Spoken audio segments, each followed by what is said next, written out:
Did you know slavery didn't end in 1865? It was rebuilt using fake crimes and prisons. When the Civil War ended in 1865, slavery was officially abolished in the United States. Millions of black people were finally free. But in the southern states, freedom was seen as a threat. Plantations had lost their forced labor. Factories had lost workers. Mines had lost manpower. The economy that depended on slavery was collapsing, so the South created a new system.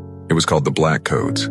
New laws designed specifically to arrest black people. You could be jailed for not having a job, walking at night, loitering, speaking loudly near white women, not carrying proof of employment. Crimes so vague that almost any black man could be arrested at any time. Once arrested, courts fined them large amounts of money. But most had just been freed from slavery. They had no money, so judges offered a solution. If you couldn't pay your fine, you were leased, sold to private companies, plantations, coal mines, railroad builders, lumber camps. This system became known as convict leasing, and it spread across the South, especially in Alabama, Georgia, Mississippi, Louisiana, and Texas. Black men were sent in chains to work brutal labor. Some worked 12 to 16 hours a day. They were beaten, starved, locked in cages at night. Many died. Company owners had no reason to keep them alive. If one died, the state simply sent another prisoner.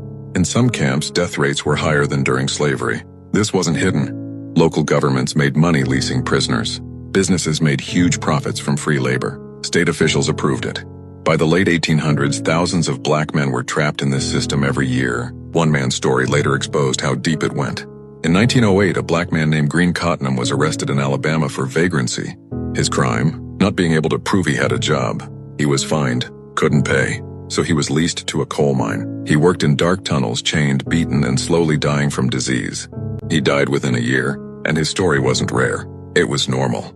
For decades after slavery supposedly ended, this new system quietly continued. Some historians estimate tens of thousands of black men were forced into labor through fake arrests between 1865 and the early 1900s.